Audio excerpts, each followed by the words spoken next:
abogado de larga trayectoria que ha actuado en casos muy relevantes. No sé si lo habéis visto en la prensa o quien viera ayer el programa de Wyoming. En fin, caso Gürtel, donde consiguió, que es un logro, que Mariano Rajoy declarase los papeles de Bárcenas, de Madrid Arena, el caso Rato, etc. Estaba comentando un caso ya de la transición de los años de mediados de los 70, ¿no? Bueno, de logros voy a hacerlo breve, por supuesto. Está reconocido con la medalla de honor del Colegio de Abogados en 2016, la Cruz de San Raimundo de Peñafort por méritos a la justicia en el 87. Pero bueno, yo no sé si con los tiempos que corren todo eso tiene menos importancia que salir con el Wyoming de ayer. Eso te da una visibilidad de la leche. Aunque ya tuvo bastante visibilidad hace algún tiempo en la prensa, cuando ganó consiguió torcer el brazo nada menos que a un fondo buitre, ¿no? Y ya sabemos cómo se la gasta el poder económico, o sea que no es poca cosa. Es decir, es una victoria que gana un grupo de vecinos, pero gracias a sus buenos oficios, evidentemente. Bueno, tiene varios libros publicados, el último de los cuales es el que va a presentar, o nos va a hablar de él.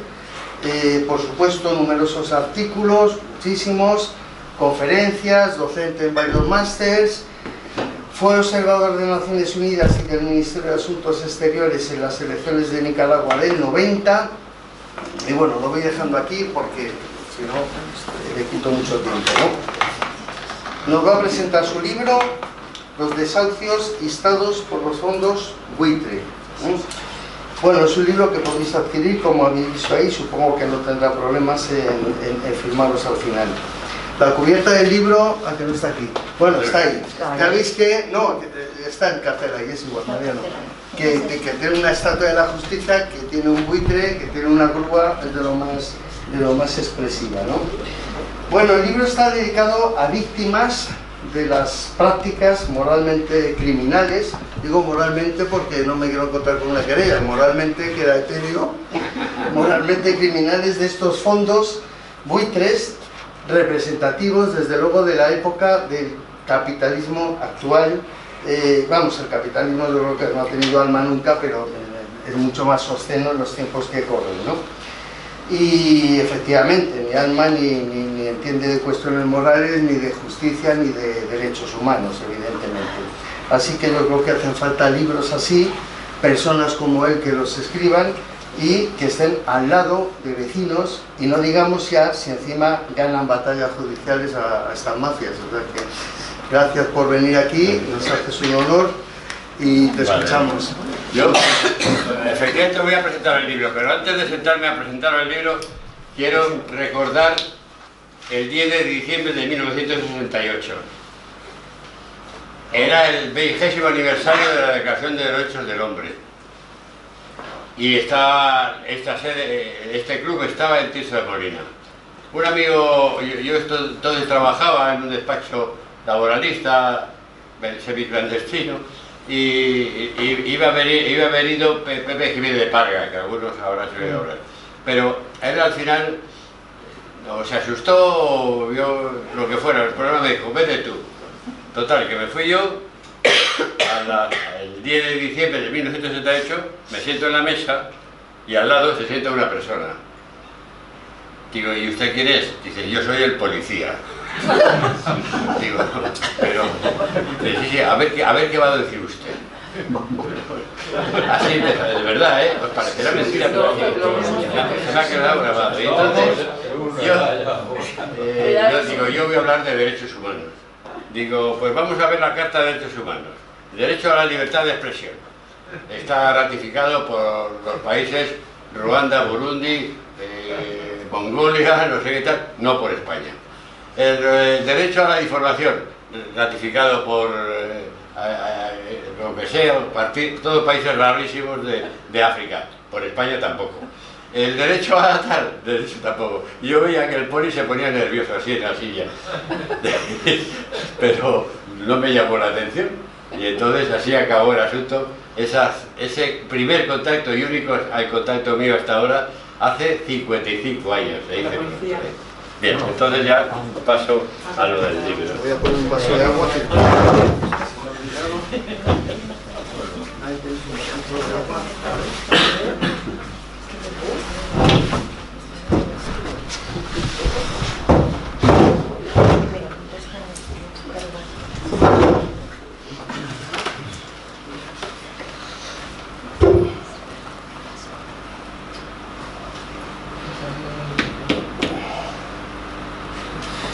El tema del libro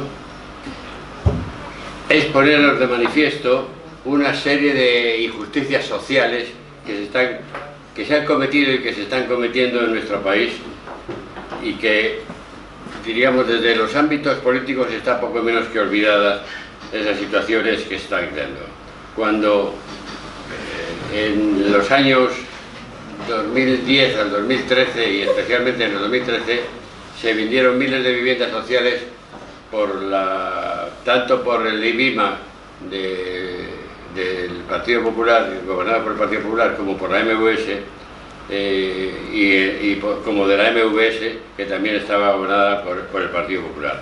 Se vendieron a unos fondos especulativos unas ventas que eran absolutamente innecesarias porque la MVS tenía 2 millones de metros cuadrados de suelo.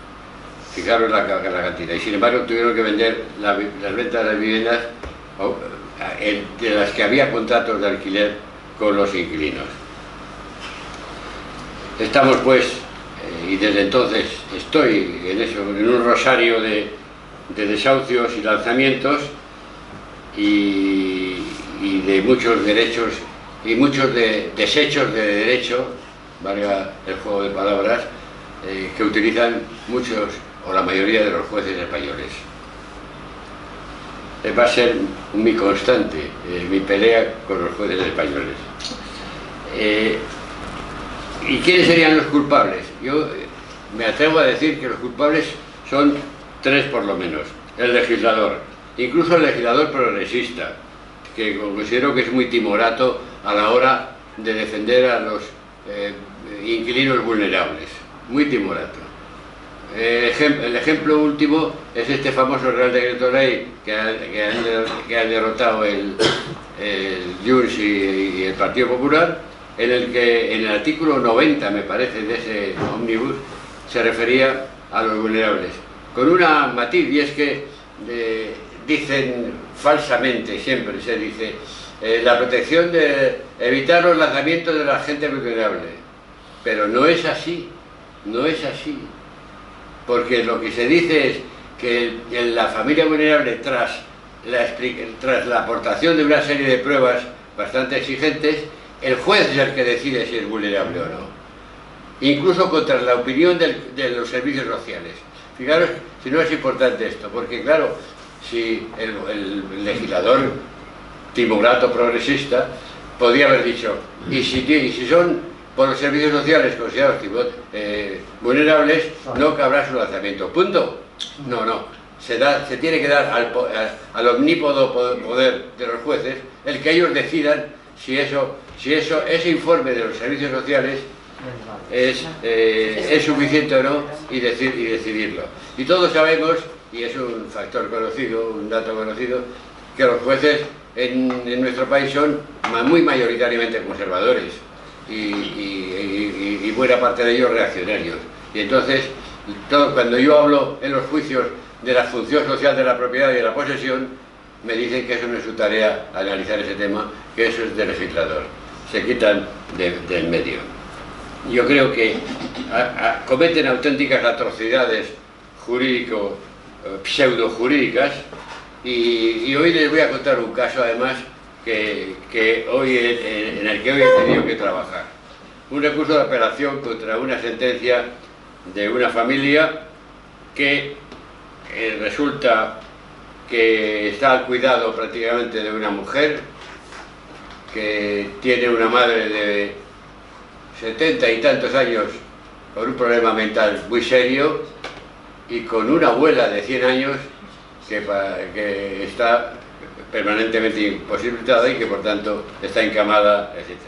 Bien, pues cuando yo planteo ese tema, los seguros sociales dicen, aquí la única persona ocupada es esta mujer, ocupada de su madre, con su problema mental, y de su abuela, de ella. Cuando yo planteo eso, ¿sabéis lo que me dice el juez en una sentencia de hace 15 días? No me dice nada. No dice nada, no comenta ni siquiera el tema de la vulnerabilidad.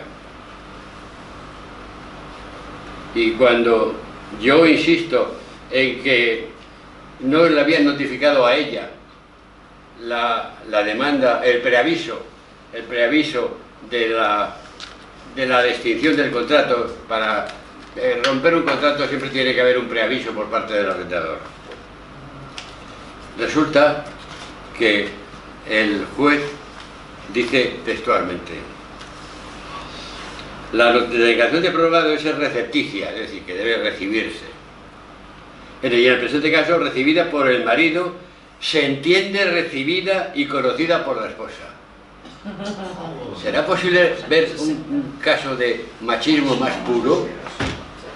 Pues eso con toda desparpajo lo escribe en su sentencia, página 4 de su sentencia, el juzgado 92. Y bien, yo quiero rendir ese homenaje a esa superwoman que hoy precisamente es aquí. Lili, por favor, levántate, eres tú.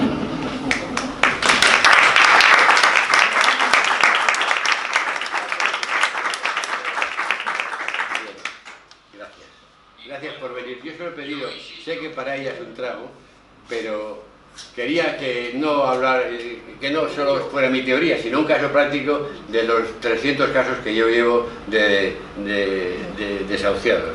Y el caso suyo es que tiene vigencia hoy, no solo por estar aquí ella, sino porque hoy he tenido que impugnar la sentencia esta del 92, del juzgado 92, que acuerda vuestro desahucio. Tú no sabes, seguramente no sabías que hoy me vencía hoy el plazo. Y la verdad es que he sido bastante duro contra el juez, aunque, como te dije cuando nos vimos después del juicio, y no sé si estabais las dos también, había causado buena impresión. ¿Verdad? Ella es otra desahuciada. En el caso de esta desahuciada hay la anécdota maravillosa. Mira, en ese caso resulta que tenemos la vista y había planteado una prejudicialidad civil que consiste en que yo alego que se debe suspender el juicio por alguna razón poderosa, o bien porque hay una acción de retracto, o bien por otra circunstancia. Y entonces la juez me dice, me rechaza la cuestión prejudicialidad, dice, porque no tiene ningún derecho a estar en la vivienda, en la prejudicialidad, insisto, no en el juicio. Entonces vamos al juicio, yo me acerco a ella, dice, bueno, vamos a empezar. Digo, señoría, es que yo la he recusado a usted. ¿Cómo que dice? Sí, hace media hora he presentado en el registro un escrito de recusación contra usted, porque ha prejuzgado el caso de esta señora. Claro. Pero bueno, pues yo no se lo admito. No, es que usted no me lo tiene que admitir, no, eso no es su competencia, eso me lo tiene que admitir otro tribunal, pero no usted. Bueno, se suspende. Naturalmente, viéndose el lío, acordaron luego cambiar a la jueza esta, que luego también dictó la sentencia contra ti, ¿no? Bueno, pues sigamos. Estamos ya entonces en los culpables. Estaban los culpables, me he saltado porque ya no me aguantaba de hablar del caso de esta, más que cliente amiga. Y es que hay que recordar que en la Unión Europea, el Comité de Derechos Económicos, Sociales y Culturales ya ha establecido que no se puede desahuciar las familias con menores de edad. Y lo ha dicho también el Tribunal de Justicia de la Unión Europea. Bien, en nuestro caso nadie hace caso de eso.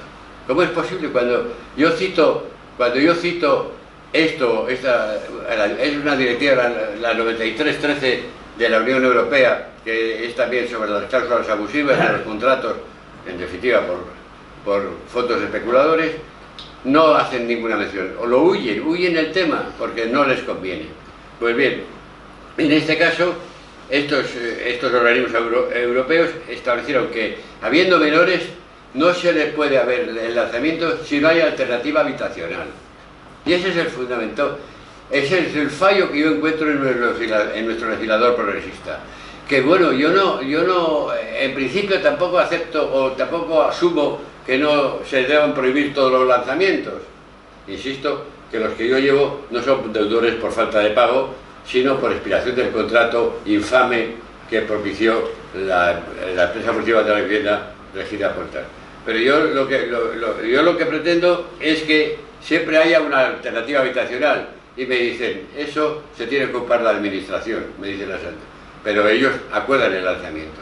El caso también que he tenido, o que tengo todavía, de una mujer árabe, magrebí, y que tiene un problema de un tumor típico de las mujeres, y que, desgraciadamente, y que tiene 4 hijos menores, le avisaron el lanzamiento con 4 días. Cuando yo moví Roma con Santiago y tuve que bajar a renegociar con esta pandilla de fondos buitre, y he conseguido que no sea hasta marzo. Y parece maravilloso, pero en marzo ¿qué va a pasar? A esta familia 4 hijos menores que los quieren echar, porque los juzgados no atienden que no cabe expulsar de una casa a unos niños por el trauma que les supone el tema sin que tengan alternativa habitacional. Una del asunto que he ganado en los tribunales, el que acabo de ganar, que ha comentado el amigo del Tribunal Supremo, le decía a su madre cuando recibieron, porque estaba, yo llevo el retracto, lo he ganado, pero el despido lo he perdido, como todos. Y entonces resulta, el niño le decía, mamá, y vamos a ir debajo de un puente. Y eso es un trauma para un niño. Pues nada. Gracias, entre comillas, al gobierno conseguimos la prórroga hasta el 30, de lanzamiento hasta el 30 de diciembre del 24. Y resulta, y me duele decirlo, que meten un aglomerado de temas en un nuevo decreto que estamos viendo todos los días, estos días muy recientemente, y en el artículo 90 dicen, y en los vulnerables hasta el 31 de diciembre de 2025. Pero resulta que ese no ha salido, y con lo cual ya están los fondos buitre con los temas que yo tenía ya vencidos o aplazados al 30 de diciembre del 24, que ya no puedo conseguir la extensión hasta el año 25. Los jueces cometen atrocidades pseudojurídicas. Y los fondos que les voy a decir, tienen la complicidad de los jueces, es una complicidad manifiesta, y son muy voraces y agresivos, y cuando las consecuencias de todo esto, ¿cuáles son? Pues que yo tengo que negociar con esta gentuza. Porque cuando ya veo que hay una fecha de lanzamiento, tengo que buscar alguna fórmula para que no echen esa familia. Y lo que hago es, o bien consigo un módico aplazamiento de 2-3 meses y que se recuperen las consignaciones de las rentas, o bien que firmen un nuevo contrato con una condición que me imponen, que es que renuncien al retracto, porque saben que eso los voy ganando, y lo he ganado en 2 audiencias provinciales y ahora en una sentencia de diciembre por el Tribunal Supremo, que espero que se prodigue, por cierto, porque el 5 de febrero, y vosotros dos estáis en esa reclamación de retracto, el 5 de febrero está señalada la votación y fallo del segundo recurso, el segundo acción de retracto que yo llevo, en el que son, me parece que 60 familias en total. Bien, esas son las consecuencias.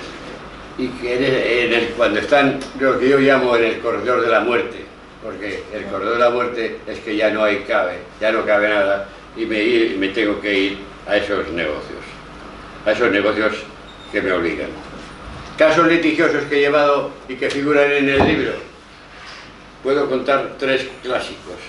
El penal. En el procedimiento penal yo consideraba que había delitos claros de fraude, de estafa, y un delito precioso que existe, precioso por su contenido, en el 289 del Código Penal, que dice, más o menos, el que en propiedad suya la sustrajere de su utilidad social será condenado a... Yo creo que la mentalidad de todos vosotros veis que este es un caso evidente. El que en cosa suya, los pisos, la sustrajere de su utilidad social, las viviendas sociales para personas menesterosas, la sustraen, la venden a un fondo buitre, es evidente que era un precepto aplicable. Nunca se ha aplicado en este país, la verdad. Yo lo reconozco porque realmente la judicatura es en ese sentido, insisto, es muy reaccionaria. Pero bueno, tuve el juicio y lo relato ahí, contra todos los popes de cátedros de la derecha penal española, y la ponente fue una mujer. Bueno, pero bueno, es lo mismo. Yo las mujeres jueces las tengo pánico, la verdad, porque son quizás más duras todavía que los hombres. Os he contado antes la anécdota de la recusación, pero es que hay más cosas. Pero bueno, digamos que suena normal. Pero entonces, y de repente me doy cuenta de que no era juez titular, era juez suplente. Hombre, qué casualidad. Pero un juez a un asunto que está en Jundia, un juez suplente. Y te hago un poco más y veo que a los 20 días de haber dictado la sentencia ya deja de ser suplente y se va a su casa. Y te hago un poco más y resulta que esta señora, lo cito su nombre y apellidos, y además me los he aprendido, Elena Perales Guilló. Resulta que esta señora era consejera o es consejera de una sociedad dedicada al alquiler de inmuebles. Es alucinante, es alucinante. Bien, en definitiva, ese era el tema penal. El Tribunal de Cuentas, otro asunto alucinante. El Tribunal de Cuentas, yo demando por el perjuicio. Aquí hay dos facetas. Una, por una parte, la improcedencia de la venta, y por otra parte su precio, su irrisorio precio. Bueno, pues yo llevaba las dos vías. Y en el tema del irrisorio precio, en el Tribunal de Cuentas, consigo que el Tribunal de Cuentas la consejera del Tribunal de Cuentas dicta una sentencia perfecta. Les condena a la señora Botella y a su consejero delegado a 25 millones, a pago de 25 millones de euros. Ellos recurren naturalmente y revocan la sentencia. ¿Y por qué revocan la sentencia? Pues porque en el tribunal que revoca la sentencia, uno dice que hay que mantener la sentencia y por tanto no es voto. Y otra es doña Margarita Mariscal de Gante, que precisamente era ministra de Justicia del señor Aznar, a su vez marido de la señora Botella. No tuvo la mínima ética para marcharse de ahí. Y luego en el tema de los civiles, pues son los que, entre otras cosas, ya os he contado. Yo creo que ahora tenemos una luz entre las tinieblas, que es la sentencia del Tribunal Supremo. La sentencia del Tribunal Supremo toca los dos temas fundamentales. No fue una venta conjunta. Para que haya retracto, derecho al retracto del inquilino, el derecho a la compra, tiene que haber, no tiene que ser ni una venta conjunta y por tanto debe ser una venta de precio global. Bueno, pues en este caso yo sostenía que no era una venta conjunta porque el piso de cada una de ellas, de cada una de los inquilinos, figuraba un precio 60 a 70 mil euros. Fijaros el precio, 60 a 70 mil euros. Y sin embargo, hay una numerosa jurisprudencia que dice que si se individualiza el precio no puede hablarse de precio de venta conjunta, porque eso está pensado para ventas globales de un edificio entero, ¿no? Bien, y el otro tema era que ellos habían dicho que eran todas las familias, todas las viviendas de su propiedad. Yo decía que eso no estaba acreditado. El abogado del fondo buitre, ahora sale un comentario sobre ese abogado, que algunos me habréis oído ya. El abogado presentó un recurso de aclaración, que en definitiva era un recurso de aclaración diciendo que bueno, era otro recurso, y el Tribunal Supremo se lo ha despachado y les ha mandado a paseo, y por tanto esa sentencia es firme, y ahora les queda el tema del recurso de amparo ante el Tribunal Constitucional, y yo creo que no les puede prosperar.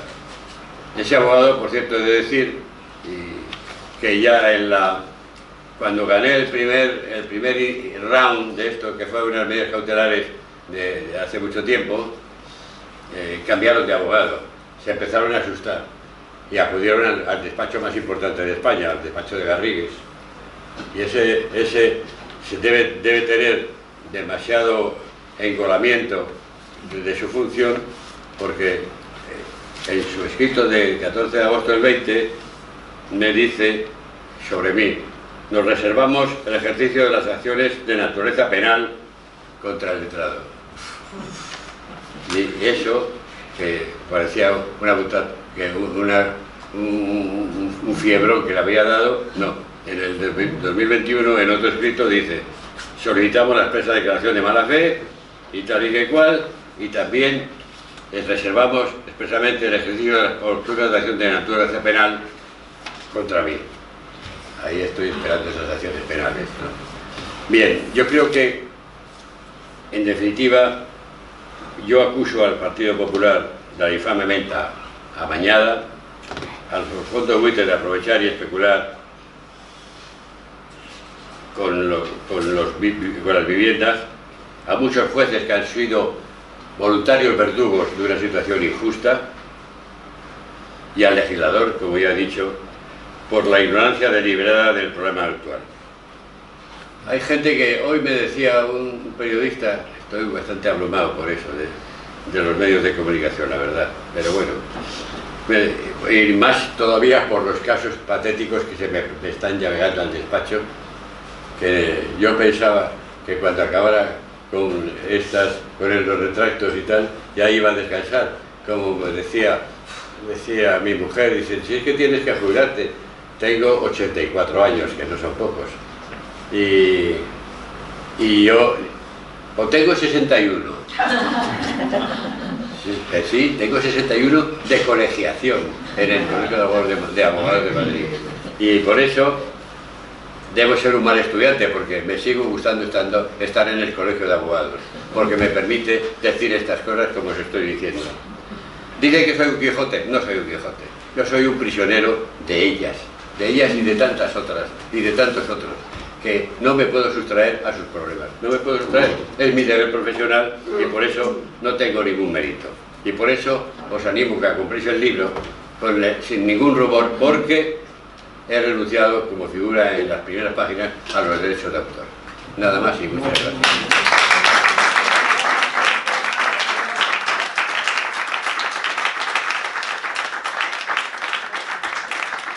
Bueno, a ver, preguntas o coloquio o reflexiones a compartir. Sí, muy bien. Buenas tardes, ante todo. Se sale un poquito de lo que estamos hablando del marco, pero me gustaría saber, profesor Aguado, ¿cuál es su opinión sobre el término inquino-ocupa? Está de moda ahora y es una semántica que ahí puede entrar de todo, ¿no? Sí. Es que lo está utilizando, yo me quedo asombrado cuando veo que el ayuntamiento ha creado se ha inventado ese término, e inclusive en las proposiciones que hacen ellos de que en particular monga su vivienda, y posiblemente dice una especie, no sé si de seguro, o no sé si tendrá un señor de la cachiporra, que va a acabar con los inquinocupas. ¿Y qué es un inquinocupa?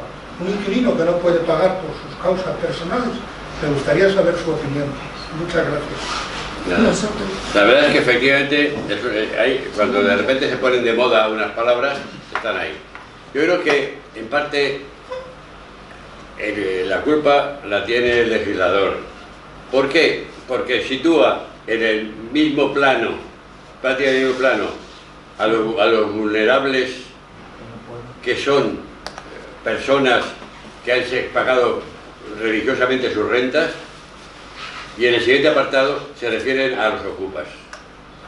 Entonces yo creo que inducen a confusión. Y curiosamente, a los ocupas que yo no voy a salir aquí a defenderlos, desde luego, les dan, ni a atacarlos, les dan los mismos condicionantes que a los que sí han cumplido con sus contratos. Y me parece radicalmente injusto, porque es evidente que un principio básico de nuestra Constitución es que se trata igual a los iguales y desigual a los desiguales. Y por tanto, yo creo que ahí ocurre que se tiende a que estas personas se consideran ya ocupas. Y ellos, los fondos buitres, las llaman así ocupas, porque ya tienen el contrato extinguido. Yo me rebelo contra eso, porque no son ocupas, son personas desahuciadas, todavía con una luz de esperanza y un mínimo vital, aunque algunas tengan una energía vital abrumadora, ¿no? Pero vamos, no sé, yo creo que los inquiocupas quizás son los que son más globales, por decirlo así. Sobre todo lo que ocurre en Barcelona, ¿no? Que allí, y que son personas que llevan años ocupando un inmueble público, no, normalmente, pero no tiene nada que ver con los ocupas de una vivienda. Por cierto que cuando yo presenté este libro en el Ateneo, la exalcaldesa Manuela Carmena, amiga mía de los tiempos de las peleas en el Colegio de Abogados, se enfrentó un poco conmigo pues, diciendo que los derechos del arrendador. Y yo tuve que salir al paso y decir, yo estoy defendiendo a los inquilinos de los fondos buitres, de los grandes tenedores, no del pequeño arrendador que tiene un piso alquilado a una persona. Eso no es el caso, que yo no llevo ni un solo caso de eso. Me negaría a llevarlo, porque creo que busquen otros abogados. Yo llevo solo contra grandes tenedores, no, que no solo el Blackstone. Blackstone es Magic Real Estate, que es la que en definitiva firmó el contrato, y la Zora, que es otro fondo buitre, que es Goldman Sachs, que es otro superfondo americano.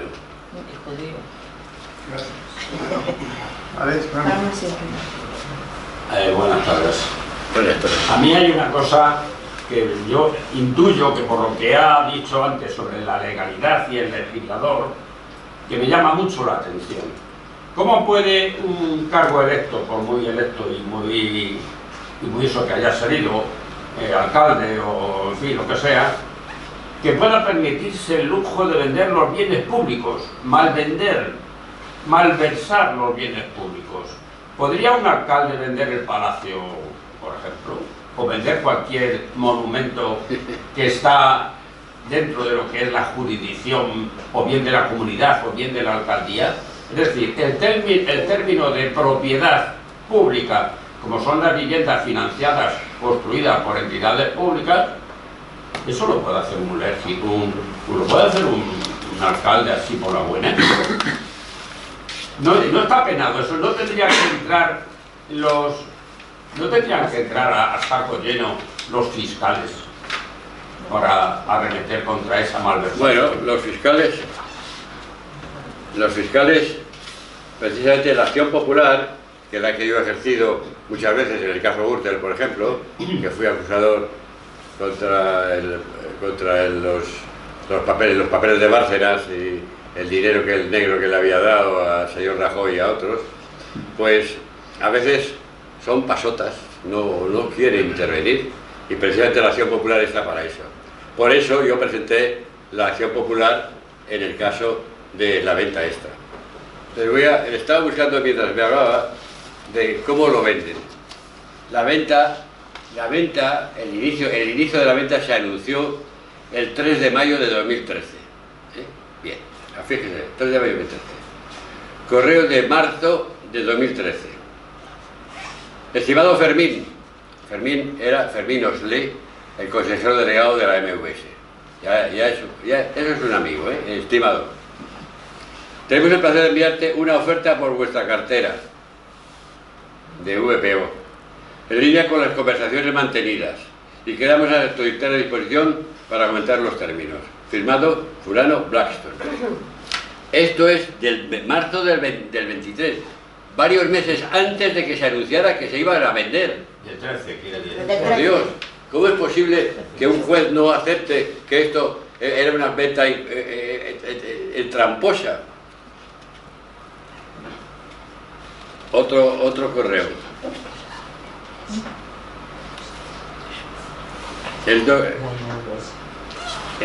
Ya después del anuncio, ya se presentan 4 y el adjudicatario dice, bueno, no nos preocupamos de la morosidad, asumimos la eventual morosidad. Sabían que estas personas eran fieles pagadores de renta, pero bueno. Y luego de repente, a la hora de pagar, dicen, es que hemos descubierto este índice de morosidad, por tanto se baja este precio. Y la MVS lo acepta. ¿Y quién da? ¿Y cómo se valoran los 128 millones de euros en los que se vendieron las 1.860 viviendas, 1.750 plazas de garaje y otros tantos trasteros? ¿Quién fija ese precio? Lo fijan los compradores. Los compradores, no los vendedores. Cuando la empresa pública, en su caso, supuestamente que hubiera tenido necesidad de vender, supuestamente, porque tenía 2 millones de metros cuadrados de sueldo, de vender estas viviendas, era imposible, no tenía por qué aceptar el precio que se le ofrecía. Tenía que haber hecho su propia tasación. Hay arquitectos en el Ayuntamiento de Madrid que podían haber hecho la tasación. Luego yo conseguí una tasación de una empresa tasadora que los pisos valían 242 millones y no 128. Pero mi pregunta era si legalmente eso se puede llevar a cabo por un legislador, o sea, por un cargo electo del ayuntamiento. O sea, ¿es legal deshacerse de los bienes públicos? Yo creo que constitucionalmente es legal. No hace falta que sea constitucionalmente. Yo creo que la Constitución no se mete en el tema, pero sí es ilegal desde el punto de vista del patrimonio público, claro, de una empresa pública. Pero ¿qué pasa? Que se lo saltaron a la torera. La empresa municipal de la vivienda tenía normas concretas de contratación. Se las saltaron todas. En el año 2010 las vendieron por subasta. Bueno, está mal que las vendan, pero ya subasta. Pero en el 2013 las de estas personas no les gustó la subasta, porque tenían todas estas conversaciones anteriores. Y entonces consiguieron tres compañeros de viaje que hicieran otras ofertas, y uno que era mayor oferta que ellos habían presentado, los de Blackstone. ¿Saben lo que hicieron? La mayoría de ustedes habrán visto la importancia del registro de los documentos en una empresa pública, ¿no? Que te quede constancia cuando se ha entregado una petición o algo así, un sello presentado el día tal. Bien, pues ellos, al ver que había una persona que superaba su precio, ponía, pues eso, 128 millones y yo le había ofrecido 120, presentan un escrito el mismo día que vencía el plazo para presentar escritos, y no por registro, y ponen una pizca más que el otro, sin registro. Eso está, así figura. Alfonso, habías levantado la pregunta. Ya que yo no tengo prisa, ¿eh? No, Bueno, luego a mí se me olvida que yo también soy de tu edad más o menos, de la edad del ponente. Pero ¿cómo nos vamos a sorprender en este país si las inmatriculaciones de la Iglesia, que yo creo que no los debe de conocer la mayoría, resulta que Aznar permitió que los obispos pusieran a nombre de la Iglesia los centros, los lugares de culto, porque Franco hizo con una ley y Franco hizo otra anterior que les daba potestad para todo lo que quisiera la Iglesia que no estuviera registrado, se lo quedaran, y dio potestad a los obispos como si fueran notarios. Pero lo más gordo es que no es que se lo quede el obispado español, se lo queda el Vaticano. O sea, y esto con dos leyes hechas en Aznar una y otra con Franco. Eso, y aquí ha pasado, y aquí no ha pasado nada. Bueno, sí, hay denuncias. O sea, que con una ley en la mano se ha podido hacer eso. Ya lo han cortado. Y el PSOE aún no ha sacado la lista. Que se le ha pedido que saque la lista de todo lo que se ha matriculado, por lo menos en la democracia. Se le ha regalado a la Iglesia, no, al Estado Vaticano. O sea, que nos asombramos, ¿no? Sí, ¿verdad? Que nos asombramos. La lista son 35.000 inmatriculaciones. O más, la lista ya la han sacado. Bueno, eso será aperitivo. No. Pero hablamos de... Creo que son como 100.000. Me suena, pero no lo sé. Venga, Alfonso, venga. Yo quería decir un par de cosillas. Bueno, primero quería, sobre todo para los que somos viejos, que sepáis que... Mayores. Bueno, yo soy viejo. Yo eres mayor, pero yo soy de mayor. Nosotros somos de viejo y de abuelo. No soy ñaño ni soy mayor. Soy abuelo y viejo. Mariano Benítez de Lugo fue abogado defensor de uno de los últimos asesinados por Franco en el año 75. Conmutado, Pablo Mayor Alfredo. Bueno, que fue abogado defensor. Sí, pero no fue asesinado, No, afortunadamente. de los últimos asesinatos, ¿no? De los últimos mandatos de asesinamiento. Pero Pablo Mayoral, que él defendió, no fue de los fusilados, Sí, bueno. fue de los conmutados. Gracias por la aclaración. También formó parte de la acusación de los asesinos de Yolanda González. Y el año pasado le dieron el premio de Derechos Humanos, de Derechos Humanos, el premio. Y yo quería preguntarte, Mariano, todas estas personas para las cuales estás ganando juicios, si no tienen dinero para comprar los pisos, ¿cómo lo van a arreglar? ¿El banco les va a dar automáticamente un dinero para una hipoteca o cómo se va a solucionar? Es curioso porque eso me lo dicen muchas veces cuando estamos en esas desagradables conversaciones de negociación con esta gentuza. Me dicen, pero si no van a poder pagarlos. Yo les suelto una butad bastante incierta, pero digo, se lo presto yo.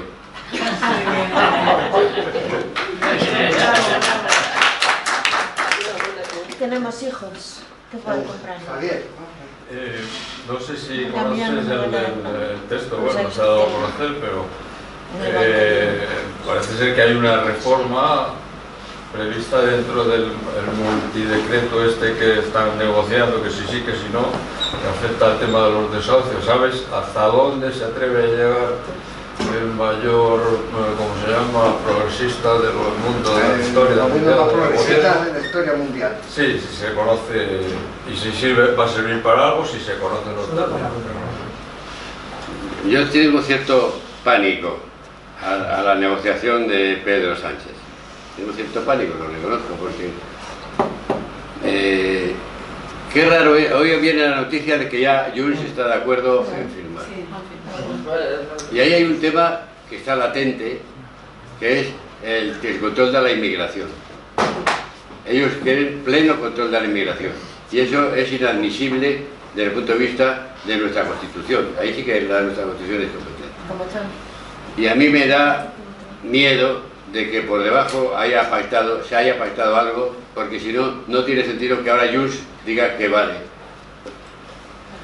Yo la verdad es que creo que, y tengo una discusión con alguna ex juez amiga y progresista que defiende, de las pocas que había progresistas, de las que hay progresistas, que defiende el comportamiento del gobierno en este caso. Yo creo que ha mezclado churras con merinas. Es decir, el tema de los vulnerables es el tema de los vulnerables, como pasó en el 2023, que tuvieron el Real Decreto Ley 823, y en el otro decreto, el 623 de diciembre también del 23, iba un montón de cosas.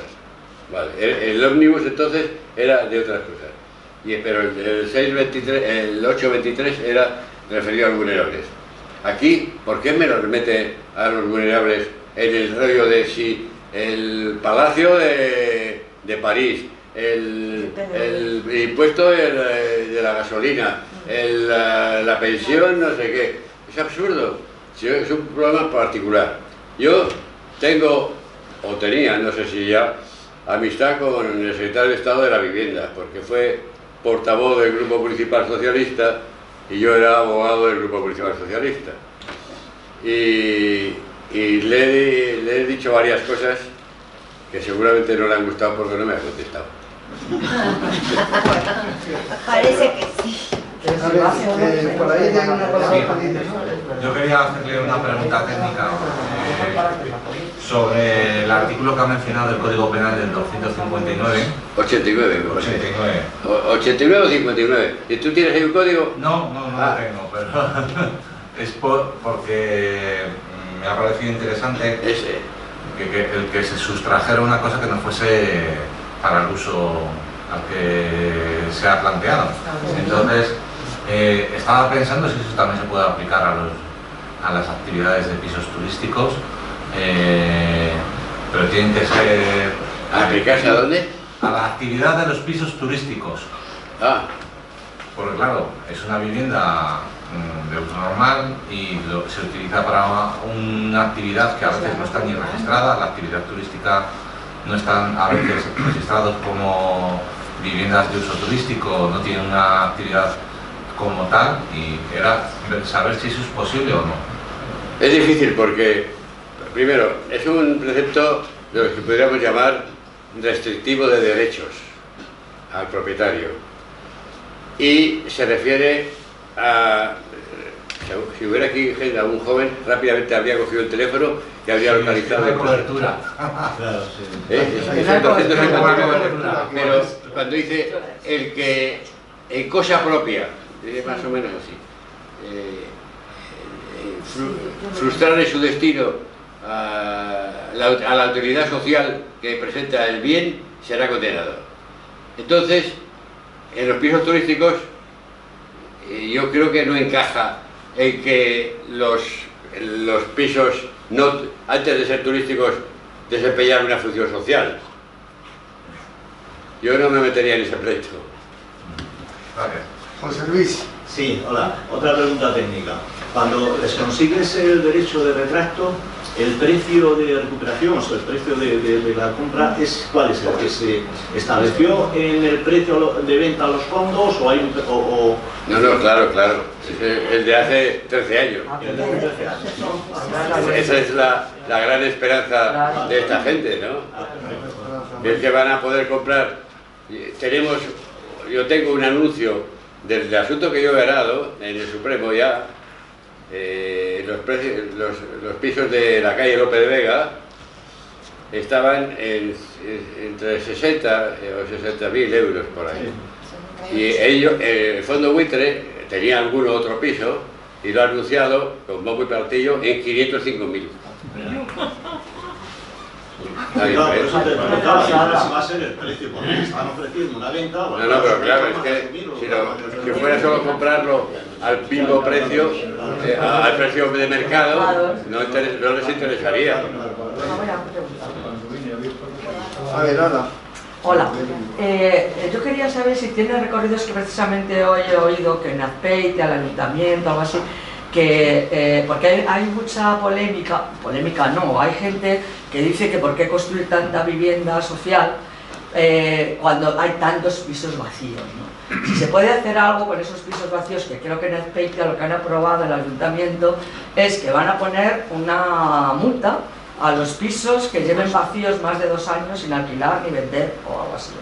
Y yo quería saber si eso legalmente, o sea, que qué recorrido tiene, si no pueden alegar que, oiga, yo con mi piso hago lo que quiero, o sea, si sí que hay posibilidades de que haya una ley que penalice a alguien por tener un piso vacío y que lo tenga que poner, claro, al alquiler o a la venta, que tampoco creo que le puedas obligar a ponerlo a un precio asequible, tendrá que ser porque hay mucha gente que ve en eso una esperanza para resolver el problema de la vivienda, ¿no? Pero digo, claro, primero no sé si es factible obligarlos, y segundo no sé si es factible obligarlos a que sea un precio asequible, porque si es a precio de mercado, el problema de la vivienda seguirá existiendo. Bueno, no sé si me... Están como un impuesto. La verdad es que, os digo, no tengo opinión sobre eso, porque hay pros y contras ahí. Es decir,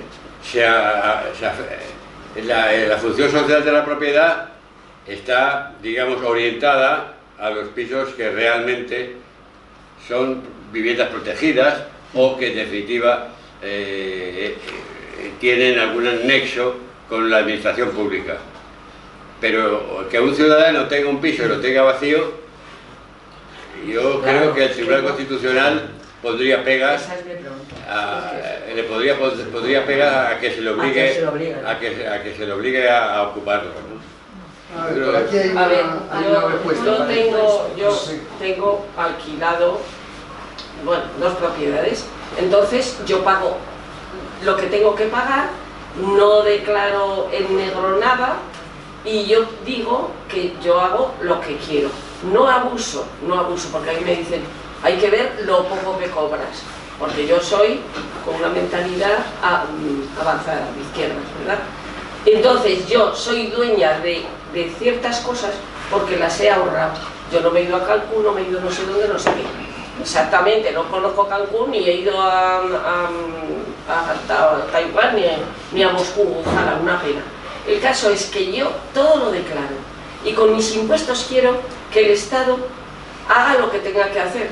Pero si yo un día no lo alquilo porque no me han pagado y me da miedo, no sé qué, tengo todo mi derecho, como si tengo mi coche en la puerta de mi casa y no lo utilizo.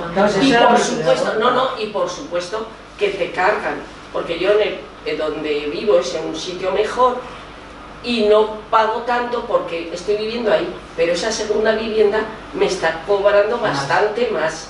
O sea, y lo veo bien, Ahora, es mío, yo lo he ahorrado y ya está. Yo he tenido muchas discusiones. Entonces esto lo tiene que resolver el Estado haciendo primero que el Ayuntamiento de Bildu si yo me refiero a nivel habría que conseguir que la gente votara ayuntamientos que defienden a la gente. Y en segundo lugar, que lo que alega el ayuntamiento, según he entendido hoy en la información que he visto, es que en la Azpeitia hay un déficit de viviendas de alquiler aproximadamente de 500 y pico, y que hay 500 y pico pisos vacíos. Eso es lo que alega. No sé si eso legalmente le puede dar argumentos ante un recurso ante el Constitucional. Pero en esa misma línea... A ver, no hagáis un tertulia, no sé. Pero en esa misma dinámica, yo oí un día una noticia en Alemania, se sometió a referéndum la expropiación de 200.000 viviendas de particulares para destinarlas a uso social. Y salió que sí, pero luego yo no sé si tienes conocimiento de que eso haya salido adelante. Yo creo que no. Eso es más para de que nosotros en alguna cosa. Bueno, voy a meterle una esta, ya que estoy aquí, no me dejáis. Hay una catedrática de la jubilada de Derecho Penal, Carmen Lamarca, no te puedes llamar el nombre, que bueno, yo es que estaba en la Junta Directiva de la Asociación por Derechos Humanos de España a tiempo, no sé de derecho tanto, pero derechos humanos un poquito, el derecho internacional de los derechos humanos algo, ¿no? Y ella dice que no hay derecho de los derechos humanos, porque no hay sanción, ¿verdad? Se cumple y no pasa nada, es decir, la voluntad del juez que ignora la utilidad social o que ignora derechos fundamentales es así, ¿no? Yo alguna vez he puesto un ejemplo de hace unos años una directiva europea que había que transponer, se pone en marcha, no sé, la Comisión Europea tal, para obligar a España a cumplir esa directiva que no se estaba cumpliendo, con amenaza de 50.000 euros diarios de multa a España si no transponía la directiva. Quiero decir, el derecho, cuando tiene sus sanciones y tal, pues se cumple, más o menos, ¿no? En materia de derechos humanos, aquí se firmó el convenio sobre las desapariciones forzadas con la intención de no cumplirlo, por supuesto, pero se firmó. Eso obliga a que sea una cuestión de Estado, el tema de 2.500 fosas comunes, el tema de niños robados, ni puñetero caso. La ley de amnistía para el derecho internacional es absolutamente ilegal, ni puñetero caso, ni pasa nada, ¿no? Entonces es una impotencia tremenda en materia de derechos fundamentales humanos, ¿no? Que es que nada, ¿no? Ahora, si entra negocio por medio, si es comercial, por supuesto, sí. ¿no? Como una... No sé si en otros países estamos comercial igual. o con rentabilidad política. Exactamente, ¿no? Y no sé si estamos al nivel de otros países, más bajo, más alto, pero que es de verdad desesperante, ¿no? No es una pregunta. Es un desahogo. Quería preguntar, estas empresas que se han apropiado de tantísimas viviendas del erario público, ¿cómo es posible que no salga ninguna información? Son clarísimamente extranjeras, con esos nombres tan rimbombantes. Y no sale, o sea, no he escuchado demasiada información de alguna anomalía que las deben de tener con el tema de la tributación. ¿Ellos dónde tributan estas superempresas? Goldman Sachs, todos los que he mencionado. Sí. Bueno, has tocado un tema que es un poco más complejo jurídicamente, pero lo cuento sintéticamente. En España hay un sistema que se llama los SOCIMIs, que van toda la gente que tiene mucha pasta y que, porque tributan bajo y tal, no sé, como no es mi caso, pues no me lo he estudiado mucho los SOCIMIs, pero vamos, tienen un sistema de tributación beneficioso y tienen que cada operación que hagan tienen que hacer una declaración independiente y tal. En el caso nuestro, el ilustre abogado de Garrigues ha dicho que es que es que me río porque es que es tan peregrino el argumento, la fijación de los precios de cada vivienda solo tenía objetivo el que era una sociedad SOCIMI, porque para efectos fiscales, y me hace gracia eso, porque eso demuestra que porque esté en un despacho importantísimo de España y del mundo no tiene gran nivel de conocimientos jurídicos. Eso es absolutamente irrelevante, porque en el caso de estas viviendas las compró Fidele Vivienda SLU o Fidele Gestión de Vivienda SL y no una SOCIMI. Pero ellos ahora, en la desesperación de encontrar una excusa, buscan de decir, es que iban a hacer una SOCIMI. ¿Usted me está hablando en serio o qué? Es decir, que el día de mañana van a constituir una SOCIMI. ¿Y a mí qué? Aquí lo que importa es cuándo lo compraron. Y es que efectivamente, esto de las SOCIMIs, yo no soy fiscalista, pero tiene su aquel, ¿no? Y es que favorece a los grandes capitales de los botines y compañía y eso, ¿no? Y nuestros patriotas les protegen a... falta, ¿no? Patriotas del cerebro. Bueno, una cosilla más, ¿qué queréis? Vale, pues muy bien. Bueno, pues muchas gracias a todos. Muchas gracias.